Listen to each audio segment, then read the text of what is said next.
अस्सलाम वालेकुम students. Section B के 6 क्वेश्चन हम लोग कर चुके हैं। आज हम करेंगे क्वेश्चन नंबर 7 का पहले फर्स्ट पार्ट में क्या है क्वेश्चन को पढ़ लेते हैं। ट्रायंगुलर गार्डन है, XYZ उन्होंने नाम रखा हुआ है। शोज कॉर्नर उन्होंने बता दिए हैं। आपको कोऑर्डिनेट में प्लेन में ये कोऑर्डिनेट जो है वो ड्रॉ करना आते हैं। ज्योमेट्रिकली हम इसको ड्रॉ कर लेंगे। हमें फिर लोकस बताना है। Find the locus of the corners equidistant from XZ and YZ। हमें क्या करना है, लोकस बताना है। लोकस वाला टॉपिक आपका ज्योमेट्रिकली है। ये देखिए ना लिखा हुआ ज्योमेट्रिकली, तो आपने ज्योमेट्रिकली ही लोकस जो है वो बताना है। ठीक है, चलें स्टार्ट करते हैं हम क्वेश्चन को। हम सबसे पहले पॉइंट्स को ड्रॉ कर लेते हैं। एक्स पॉइंट क्या है हमारे पास, -4 एंड -4, तो वो हमारे पास पॉइंट यहाँ पे आ गया। -4 एंड -4, दिस इज एक्स, इसको एक्स लेबल कर लेती हूँ। देन एक्स के बाद हमें वाई लेना है। वाई हमारे पास क्या है, 12 हमने जो है वो एक्स एक्सिस पे लेना है। मैं अब ये सारी काउंटिंग नहीं लिखूंगी। 4 जितना ये 4 हुआ है उससे नेक्स्ट मैं यहाँ पे 8 लिख देती हूँ और यहाँ पे मैं 12 लिख देती हूँ। ये अंडरस्टूड है कि 4 के गैप के साथ मैंने लिखा है। ठीक है, तो यहाँ मेरा y पॉइंट आ गया 12 0, this is y। After that I have to take z 4 8, what is 4, z on x axis I have to take 4 and 8 on y axis, that point is 8, 4 and y axis पे मुझे 8 लेना है। 4 and 8 तो मेरे पास point आ जाएगा, ये वाला point z आ जाएगा। पॉइंट्स मैंने सारे ले लिए। नेक्स्ट स्टेप में मैं क्या करूँगी, स्केल उठाऊंगी, इन सबको जो है वो ज्वाइन कर दूंगी।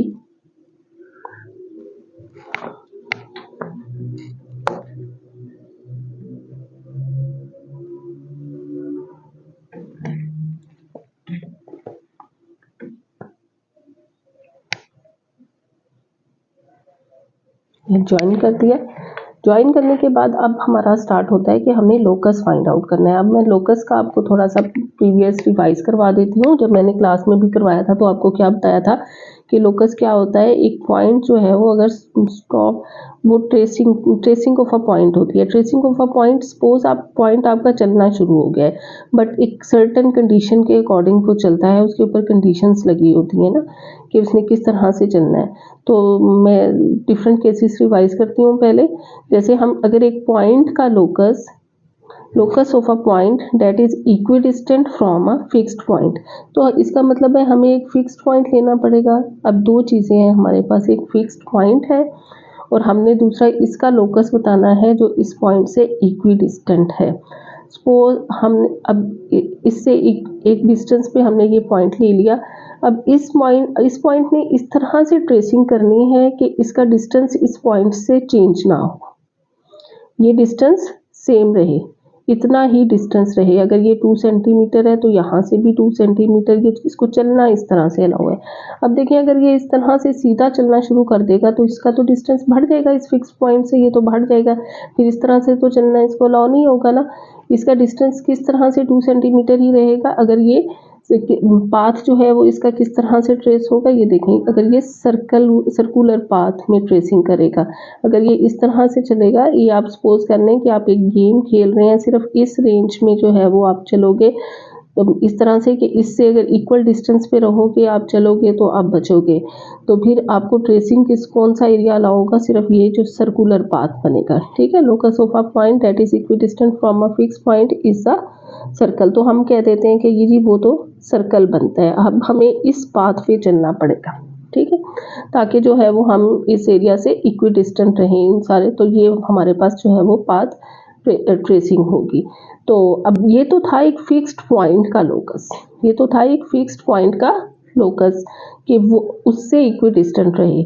अब अगर फिक्स्ड लाइन आ जाए हमारे पास, तो फिक्स्ड लाइन का, अब हमने इस फिक्स्ड लाइन से इक्विडिस्टेंट अगर रहना हो, सपोज कि मेरे पास वाई एक लाइन है, इस फिक्स पॉइंट से इक्विडिस्टेंट रहना हो तो फिर मेरा लोकस कैसे होगा। सपोज आप इस खुद को चलने अपने आप को सपोज कर लें कि आपको इस तरह से अब वॉक करनी है कि आपने इस लाइन से आगे पीछे नहीं होना, इसका डिस्टेंस और आपका डिस्टेंस ये आप है, ठीक है।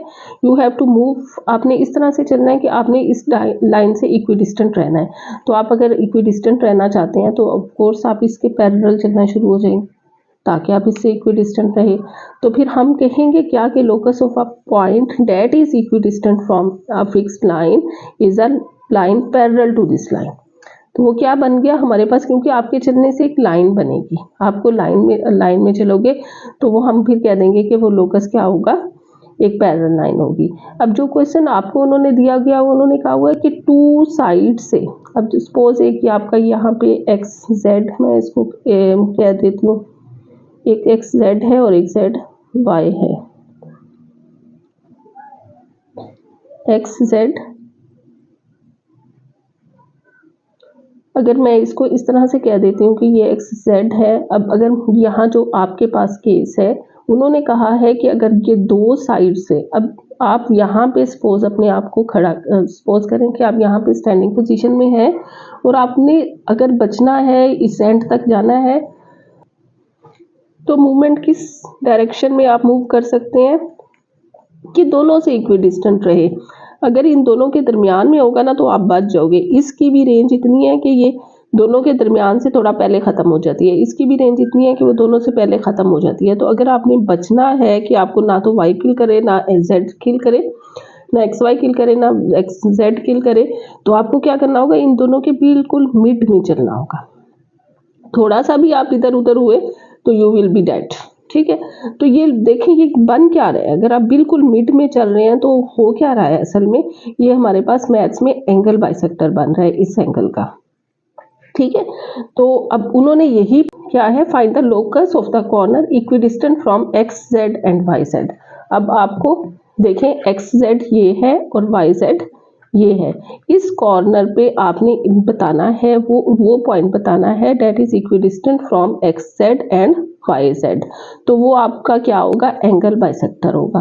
तो इसको अच्छा, तो the locus of the corners equidistant from X Z and Y Z is equal to क्या होगा, एंगल बाइसेक्टर होगा किसका, एक्स जेड वाई से। जो साइड्स आपने देखनी है, ये साइड आपकी एक्स जेड है, ये वाई जेड है, इन दोनों साइड से अगर आपने इक्विडिस्टेंट रह के यहाँ पे मूवमेंट करनी है तो वो आपको एंगल बाइसेक्टर पे जो है वो मूवमेंट कर अलाउ होगी, अदरवाइज जो है उसके अलावा जो है वो कोई मूवमेंट आपको अलाउ नहीं होगी। तो हमें जो है वो जस्ट इसका एंगल बाइसेक्टर फाइंड आउट करना है।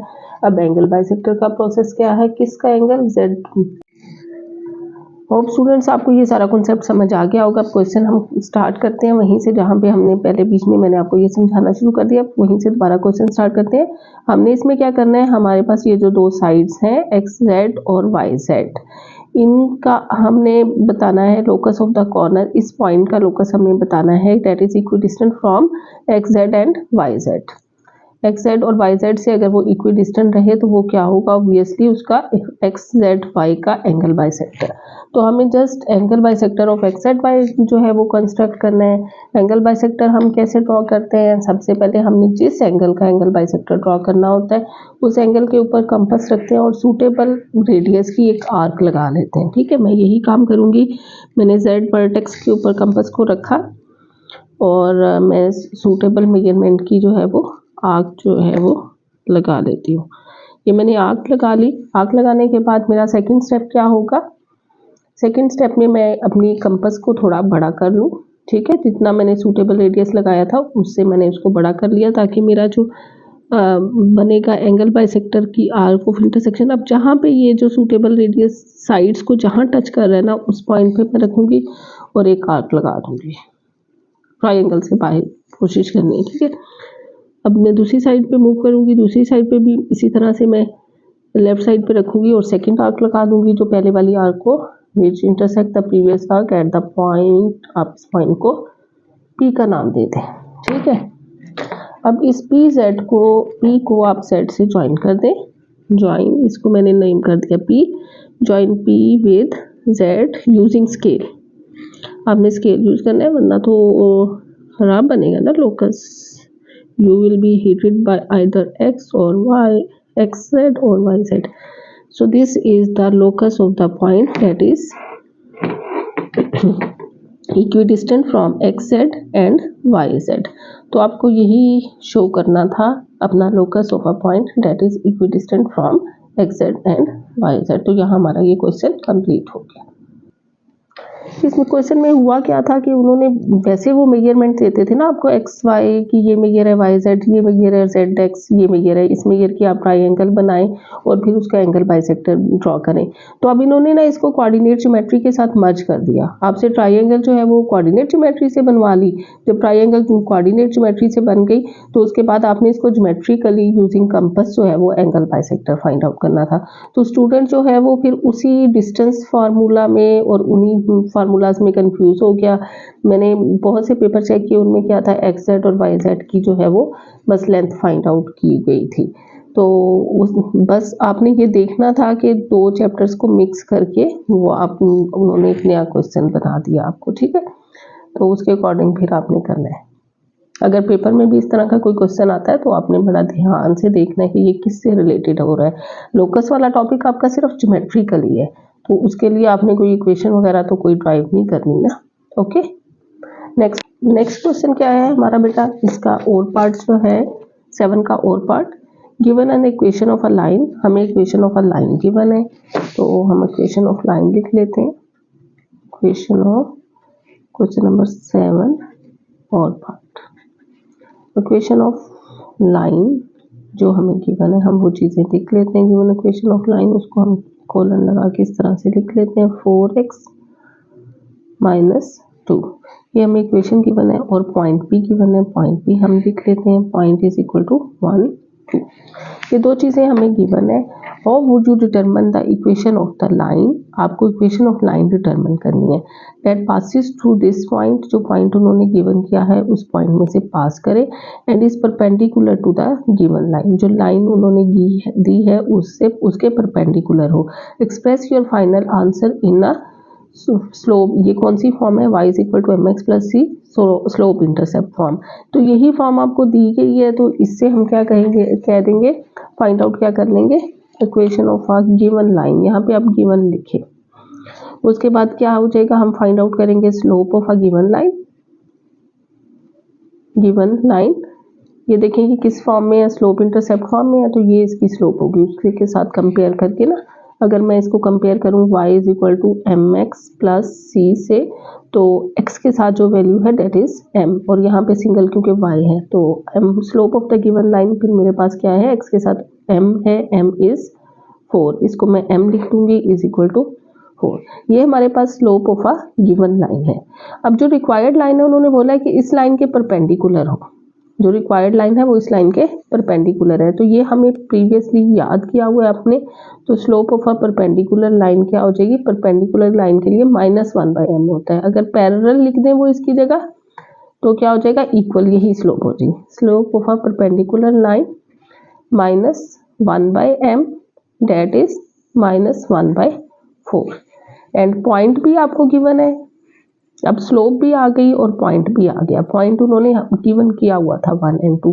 अगर स्लोप और पॉइंट आ जाए तो फिर हमारे पास क्या है, इक्वेशन हम किस तरह से लिखते हैं, y - y1 is equal to mx - x1, point slope form को यूज करके, ठीक है। तो आपने इसमें चीज़ें क्या क्या याद करनी है वो मैं हाईलाइट कर दूँ।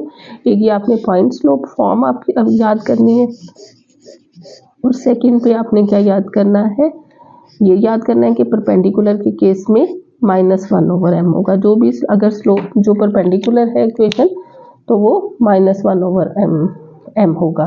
तो ये दो चीज़ें आपको याद होंगी। अब पॉइंट आपको गिवन है, ये x1 और y1 है। ये पॉइंट आपको x1 और y1 गिवन है। अब जस्ट हम पुटिंग करेंगे यहाँ पे वैल्यूज। y1 की क्या वैल्यू है आपके पास, -2, m की क्या वैल्यू आई है, -1/m, 1/4, और x माइनस x1 की वैल्यू क्या है, 1। ये सारी वैल्यूज हमने पुट कर दी, और फिर जस्ट हमने क्या करना है, इसको 1/4 को अंदर मल्टीप्लाई कर देते हैं। y -2 - 1/4 एक्स, ये डिस्ट्रीब्यूटिव और ये नेगेटिव साइन है, नेगेटिव साइन चेंज लाएगा, -9 अंदर पहले नेगेटिव था उसको पॉजिटिव कर दिया, माइनस का प्लस हो गया तो +1/4। अब ये वाला -2 जो है हम उस साइड पे शिफ्ट कर देंगे, -1/4x प्लस 1/4 प्लस 2। 1/4 प्लस 2 क्या होता है आपके पास, इसको सॉल्व कर लेते हैं। 4 2 8 और +9, ये हो जाएगा 9/4। तो ये आपके पास इक्वेशन जो है वो इसी, क्योंकि उन्होंने बोला था कि इसी फॉर्म में आपने देनी है, y = mx + c की फॉर्म में। तो ये देखें y = mx + c form, which is the required equation है। क्वेश्चन नंबर 8 करते हैं। इन एडजेसेंट सिमिलर फिगर्स आपने क्या करना है, find the value of x and the ratio of the volumes v1 and v2। एक तो आपने value of x find out करनी है, देन आपने रेशियो फाइंड आउट करनी है, ratio of the volumes v1 and v2। इसे करने से पहले थोड़ा सा सिमिलर जो शेप्स होती हैं उसको देख लेते हैं। सिमिलर शेप्स जो होती हैं वो कैसी होती हैं हमारे पास, जो दिखने में एक जैसी लगती हैं। शेप्स कब दिखने में एक जैसी लगती हैं, जब उनके एंगल्स सेम हो। जैसे हम कह सकते हैं कि एप्पल जो है वो किसके सिमिलर है, एप्पल ई के सिमिलर है। ये नहीं हो सकता कि एप्पल जो है वो कैंडी के सिमिलर हो जाए, ठीक है, क्योंकि वो दिखने में चेंज है। और आपकी जो फोटो है वो आप ही के सिमिलर है, क्योंकि वो आपकी फोटो है। उसमें क्या होता है, अब देखिए आपकी फोटो, आप इतने बड़े होते हैं, फोटो इतनी सी होती है उसको अगर देखा जाए, but they are similar shapes, that's why आप सिमिलर नजर आते हो। अगर उसमें थोड़ा सा भी एंगल आप चेंज कर लो ना, अब आप देखते हो ना कि वो कार्टून बना देता है। आप फिगर डालो तो आपके पास इंस्टा आईडी है, उसमें कार्टून बना देता है। वो जस्ट क्या करता है, वो एंगल्स चेंज कर देता है। एंगल चेंज करने से आप समथिंग न्यू बन जाते हैं, ठीक है। तो ये जब उस वक्त तक शेप्स चेंज नहीं होती जब तक एंगल्स जो हैं वो चेंज ना हो। अब सिमिलर जो कोई भी शेप्स हैं उनकी प्रॉपर्टी, सबसे इम्पोर्टेंट प्रॉपर्टी क्या है कि उनकी कोरस्पॉन्डिंग साइड्स में रेशो होती है। कोरस्पॉन्डिंग साइड्स की जो रेशो होती है दैट आर प्रोपोर्शनल। अब जैसे इसका अगर ये परपेंडिकुलर है और इसका परपेंडिकुलर है और यहाँ पे इसकी जो बेस है और इसकी जो बेस है, इन दोनों के अंदर जो रेशो होगी वो प्रोपोर्शनल होगी। अब मैं ले लेती हूँ रेशो 4/2 परपेंडिकुलर ऑफ दिस, इन दोनों की लेंथ और इन दोनों की यहाँ पे ये जो विड्थ बन रही है, दोनों में एक रेशो होगी x/4। एक ध्यान रखना है आपने, अगर पहली शेप में आपने ये वाली शेप की फिगर लिखी है, इसकी लेंथ लिखी है, बाद में इसकी लेंथ लिखी है, तो दोबारा फिर पहले इसकी विड्थ लिखोगे और फिर इसकी लेंथ लिखोगे, ठीक है, ये गलती नहीं करनी। अब आपका पहला जो टास्क था वो क्या करना था, आपने x फाइंड आउट करना था। तो अब ये आपके पास सिंपल लीनियर इक्वेशन बन गई है, इससे आप x फाइंड आउट कर लेंगे, ये 4 उधर मल्टीप्लाई हो जाएगा और x will be equal to 4/16 और डिवाइडेड बाई 2, 2 8 16, तो x आ जाएगा आपके पास 8 सेंटीमीटर। पहला जो है वो आपका काम हो गया, उन्होंने कहा था find the value of x। Second उन्होंने हमें से ratio of a volume, ratio of a volume, जो वॉल्यूम की रेशो है वो हमने फाइंड आउट करनी है दोनों फिगर्स में। सिमिलर जो भी शेप्स हैं उनमें क्या होता है कि जब अगर हम लेंथ्स की जो है वो मेजरमेंट को चेंज करते हैं और एंगल्स को चेंज नहीं करते, तो उसमें क्या होता है कि हमारे पास वॉल्यूम चेंज तो हो जाता है, लेकिन वो उस तकरीबन उस जो अगर लेंथ की जो रेशो है उसके क्यूब की रेशो के अकॉर्डिंग होगा, ठीक है। तो अब यहाँ से याद रखना है कि L1/L2 will be equal to V1/V2, but this is the volume and this is the length. तो वॉल्यूम की दफ़ा यहाँ क्यूब लगाना है आपने, वॉल्यूम की दफ़ा आपने यहाँ क्या लगाना है, क्यूब।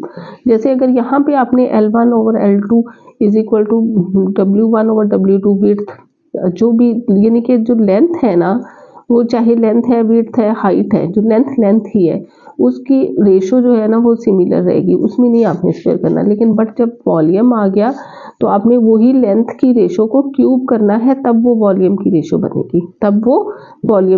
बनेगी, तो यहाँ पे आप क्यूब लोगे तो आपकी L1 क्या है 4 और L2 क्या है 2 का V1/V2, 4 डिवाइडेड बाई 2, ये आपके पास क्या आ जाएगा 2, और 2 का क्यूब जो है वो किसके इक्वल होता है 8 के।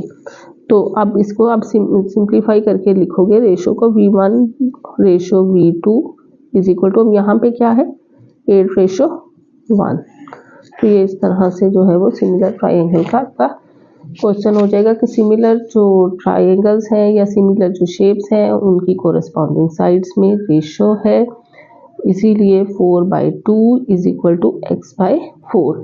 जब यहाँ पे आप लिख रहे हो लेंथ तो फिर इक्वल है विदाउट एनी स्क्वेयरिंग, बट अगर यहाँ पे वॉल्यूम आ जाता तो इसी एक लेंथ को हम स्क्वेयर कर लेते और दूसरी साइड पे एरिया आ जाता A1/A2।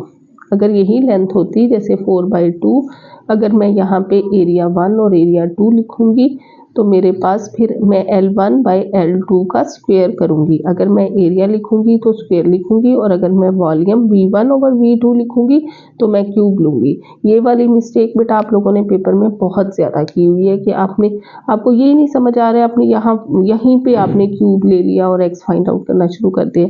आपने जब यहाँ पे एक साइड पे एक्स फाइंड आउट कर रहे हो, यहाँ पे दूसरी साइड पे तो आपने सिर्फ एक साइड लिखी हुई है और उसकी जो लेफ्ट साइड है उसके ऊपर आप वॉल्यूम लिख रहे हो। तो जब वॉल्यूम आपने लिखना है तब क्यूब लेकर आपने इस साइड का भी वॉल्यूम बन जाता है, और जब एरिया लिखना है तो तब एरिया। ये मिस्टेक रिपीट नहीं करनी।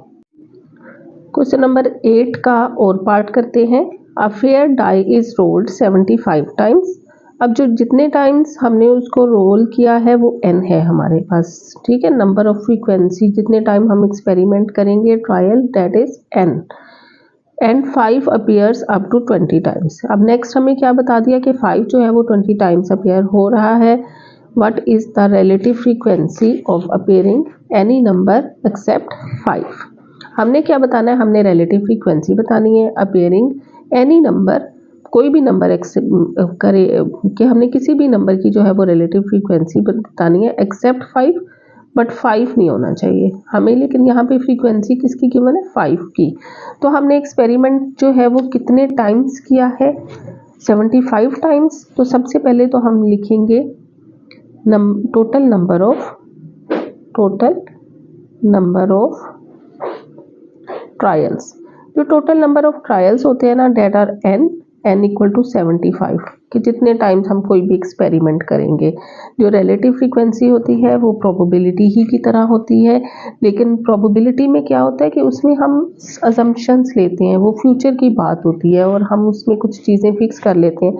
जैसे 5 अपीयर होने की डाई में उसकी क्या है मेरे पास प्रोबेबिलिटी के 1/6, क्योंकि एक डाई में 6 तक नंबर्स होते हैं ना।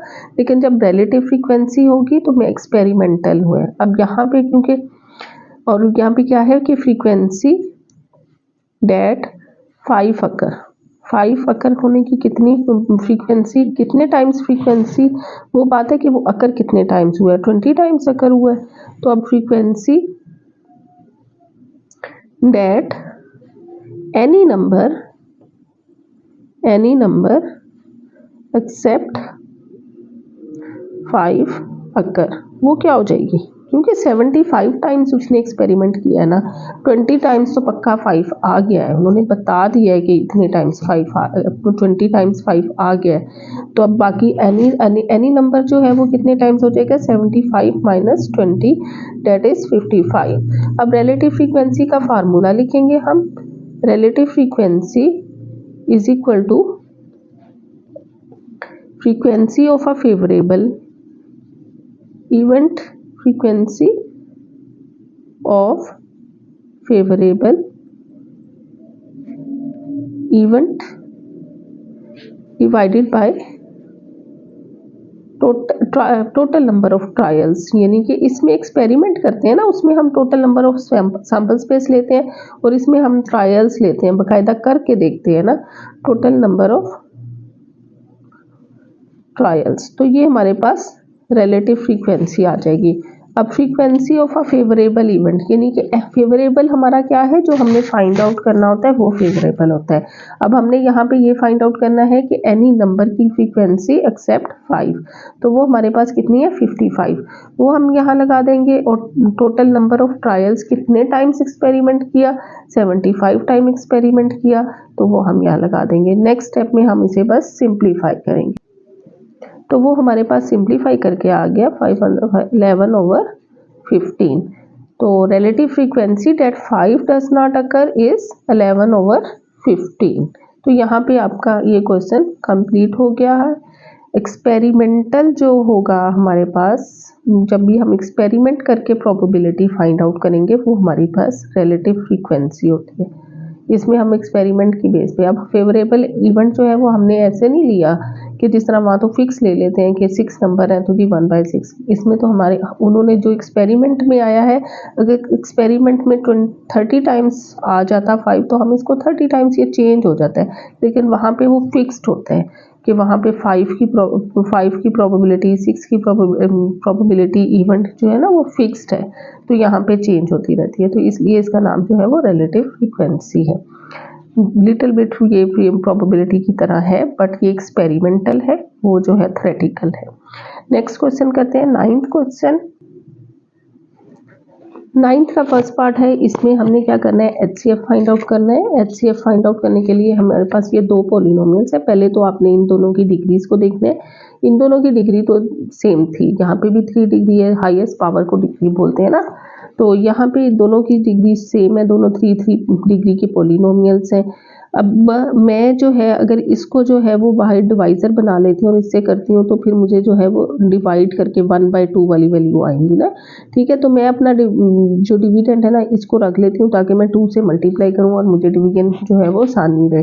तो अब मुझे क्योंकि डिवीजन ही की तरह प्रोसेस स्टार्ट होता है, एक्स क्यूब को मैं किससे मल्टीप्लाई करूँ कि 2x³ आ जाए, तो मुझे ऑब्वियसली जो है वो मुझे 2 से मल्टीप्लाई करना है, तो मैं मल्टीप्लाई बाय 2 कर दूंगी। ईच एंड एवरी टर्म को 2 से मल्टीप्लाई करूंगी, तो 2x³ plus 4x² minus 8x plus minus 16।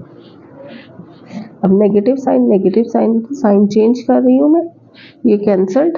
7x minus 4x और 7x² minus 4x² 3x² plus 12x plus 12।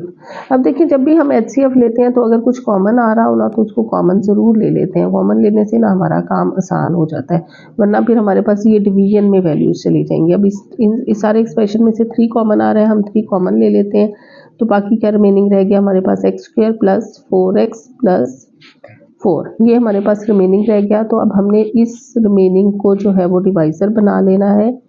ये आप जो है वो 2-3 क्लास से करते आ रहे हैं और यही वही रूल जो है HCF का एप्लीकेबल है फॉर द पॉलिनोमियल। अब क्योंकि इसकी डिग्री लेस हो गई है, डेट्स वाई मैं इसको जो है वो डिवाइजर बना रही हूँ। जो ज़्यादा डिग्री वाला है वो मैं उसको डिविडेंड में लिख लूँगी, x³ plus 2x² minus 4x minus 8। अब मैं किससे मल्टीप्लाई करूँगी, मैं x³ लाना है मुझे, तो मैं x से मल्टीप्लाई कर दूँगी। यहाँ पे क्या आ जाएगा, x³ plus 4x² plus 4x, तो क्या हुआ, cancelled, negative sign, minus 2x² और minus 8x minus 8। Again common आ रहा है हमारे पास, तो हम कॉमन लेते हैं, minus 2x² minus 4 plus 4x plus 4। देखिए सेम वैल्यू आ गई है, तो प्लस 1 के साथ मल्टीप्लाई कर देंगे। इस दफ़ा मैंने इसको क्यों नहीं डिवाइज़र बनाया, क्योंकि अभी डिग्री सेम थी। हम डिवाइज़र में तब लेकर जाते हैं जब डिग्री जो है वो लेस हो जाए। तो ये सारी वैल्यूज़ कैंसिल हो गई। जब ये वैल्यूज़ कैंसिल हो गई तो एंड में मैं किससे डिवाइड कर रही थी, जिस वैल्यू से मैं डिवाइड कर रही थी वो मेरा HCF। तो HCF आ गया x² प्लस 4x प्लस 4, ये मेरा HCF, ठीक है। दूसरा मेथड है इसका फैक्टराइजेशन वाला, वो भी आप कर सकते हैं। ये मैंने HCF बाय डिवीजन मेथड कर दिया। अब नेक्स्ट क्वेश्चन क्या है, इसमें है in 50 over cricket match average run scores by a Pakistani team for the different sections of a inning given below. अब फर्स्ट 10 ओवर्स में उन्होंने जो स्कोर किया है वो दिया है, उसके बाद ये सारे स्कोर दिए हुए। Find the average run scored by the team in an inning, पूरी इनिंग में जो है वो आपने फाइंड आउट करना है, ठीक है। तो अब जो है लास्ट क्वेश्चन करते हैं, नाइन्थ पार्ट और नाइन्थ का और part. 50 overs in a 50 over cricket match, 50 overs का क्रिकेट मैच है। Average run scored by a Pakistani team for a different session of inning is given by. जो एवरेज स्कोर है ना, this is the average score of first session, second session, third session, different sessions के आपको average score given किए हुए। Find the average run scored by the team in an innings. तो average का formula हमेशा, अगर हमने पूरी इनिंग्स का करना है तो हमें टोटल नंबर ऑफ स्कोर्स चाहिए होंगे इस पूरी इनिंग के। लेकिन यहाँ पे हमें तो फर्स्ट सेशन, सेकंड सेशन और ये डिफरेंट सेशन ऑफ इनिंग्स की है ना। तो फर्स्ट सेशन, क्वेश्चन नंबर 9 का और पार्ट करते हैं। इसमें क्या है, 50 ओवर्स का क्रिकेट मैच चल रहा है। उसमें क्या है, average run scored by a Pakistani team for a different session of inning is given below. और डिफरेंट जो ये सेशन की इनिंग्स हुई है उनका जो स्कोर है वो हमें गिवन है। जैसे फर्स्ट सेशन में क्या हुआ जी, फर्स्ट टू 10 ओवर्स मैच हुआ, उसके बाद उन्होंने मैच किसी वजह से स्टॉप हो गया होगा, उन फर्स्ट 10 की एवरेज उन्होंने निकाल दी है। अब एवरेज का फार्मूला क्या होता है, यानी कि ये फार्मूला निकाल के उन्होंने फर्स्ट 10 ओवर्स की एवरेज आपको आंसर की हुई है, एक्स बार ऑफर किया हुआ है। और ये भी बताया हुआ है कि 10 ओवर्स के लिए हैं तो हम एक्स बार को 10 ओवर से मल्टीप्लाई करेंगे तो देन हमारे पास क्या आ जाएगा, जो है वो हमारे पास टोटल आ जाएगा। तो ओके, तो हम ये इस डाटा को थोड़ा सा जो है वो टेबुलर फॉर्म में लिख लेते हैं ताकि चीज़ें हमें जो है वो क्लियर हो जाए। तो मैंने सेशन में डिवाइड कर लिया है। तो फर्स्ट सेशन जो है वो हमारा 1 to 10 ओवर्स में है, 1 to 10 ओवर्स। और ओवर 1 to 10 ओवर्स में कितने ओवर्स हो गए, 10 ओवर्स हो गए। एवरेज स्कोर जो है उन्होंने कितना दिया हुआ है, 12 दिया हुआ है। तो और उन्होंने जो एवरेज स्कोर जो है वो 12 दिया हुआ है। मैं यहाँ से टोटल फाइंड आउट कर सकती हूँ। टोटल जो है वो स्कोर मेरे पास क्या आ जाएगा, इसी फार्मूला से जो मैंने आपको अभी बताया कि मैं इन दोनों को मल्टीप्लाई करूँगी तो वो मेरे पास आ जाएगा 120 और ओवर्स को, ये देखिए number of overs multiply by average score. तो एवरेज स्कोर मेरा 12 था और नंबर ऑफ ओवर्स 10 थे, तो 10 मल्टीप्लाई बाय जो है वो 12 is equal to sum total 120 आ गया। नेक्स्ट सेशन जो क्रिकेट मैच का हुआ वो 11 से 35 ओवर्स का है। 11 से 35 ओवर्स कितने ओवर्स बनते हैं, 25 ओवर्स बनते हैं। 25 ओवर्स में उन्होंने किस एवरेज से स्कोर किया है, 6 रन पर ओवर जो है ना उन्होंने स्कोर किया है। तो इसका टोटल मैं कैसे फाइंड आउट कर लूँगी, मैं 25 को 6 से मल्टीप्लाई कर दूँगी। 25 को अगर हम 6 से मल्टीप्लाई करें तो वो क्या आ जाता है, 150। मैंने यहाँ 150 लिख लिया। मैं यही फार्मूला यूज़ कर रही हूँ कि इसमें मैं टोटल फाइंड आउट कर रही हूँ। Total is equal to x bar multiply by n. उससे नेक्स्ट जो सेशन है उसमें 36 ओवर शुरू हो जाएगा और मैच 50 ओवर्स पे ख़त्म हो गया। और उन्होंने जो यहाँ ओवर कितने बने, 36 to 50, हमारे पास 15 ओवर्स बन गए। और एवरेज स्कोर जो है वो उन्होंने कितना दिया हुआ है, हमें ये गिवन है 13 एवरेज स्कोर। हम 13 को जो है वो 15 से मल्टीप्लाई कर लेंगे। जब 13 को 15 से मल्टीप्लाई करते हैं तो हमारे पास क्या आता है answer, multiplied by 15 is equal to 195 answer आता है। अब नेक्स्ट हमने क्या करना होगा, हमने क्योंकि उन्होंने कहा है कि पाकिस्तानी टीम की जो एवरेज स्कोर है ना वो फाइंड आउट करें in the inning, full inning में ये सेशन थे। अब हमें इन फुल इनिंग्स के टोटल ओवर्स भी चाहिए और टोटल स्कोर भी चाहिए। इनको भी टोटल कर लेते हैं। टोटल स्कोर जो है वो देखें 50 है, उन्होंने पहले बताया भी हुआ है। अब हम टोटल रन्स को प्लस कर लेते हैं, 195 plus 150 plus 95 plus 150 plus 120 is equal to 465। तो ये आपका आ गया 465। तो एवरेज का फार्मूला अगेन हम लगाएंगे, एवरेज इज इक्वल टू होता है समेशन एक्स ओवर एन। अब समेशन एक्स हमारे पास क्या आया है 465 और नंबर ऑफ ओवर्स कितने हैं 50। ठीक है, तो हमने इसे डिवाइड कर दिया तो हमारे पास आ जाएगा 465 डिवाइडेड बाय 50 डेट इज 9.3। यहाँ पे आपका जो है वो सेक्शन बी जो है उसके ऑल पार्ट्स कवर्ड फिनिश्ड। अब जो है वो मैं आपको नेक्स्ट जो भी वीडियो होगी उसमें सेक्शन 2 करवाऊंगी। होप ये क्वेश्चन बहुत आसान था, एवरेज में से लिया गया था। अब मैं पेपर का थोड़ा सा वो कर देती हूँ। देखिए ये भी आपके पास लास्ट चैप्टर में से क्वेश्चन है। लास्ट चैप्टर कौन सा है? चैप्टर नंबर 11 जो प्रोबेबिलिटी वाला है हमारे पास, उस चैप्टर का क्वेश्चन है। ये भी प्रोबेबिलिटी का है। ये 2 क्वेश्चन लास्ट में।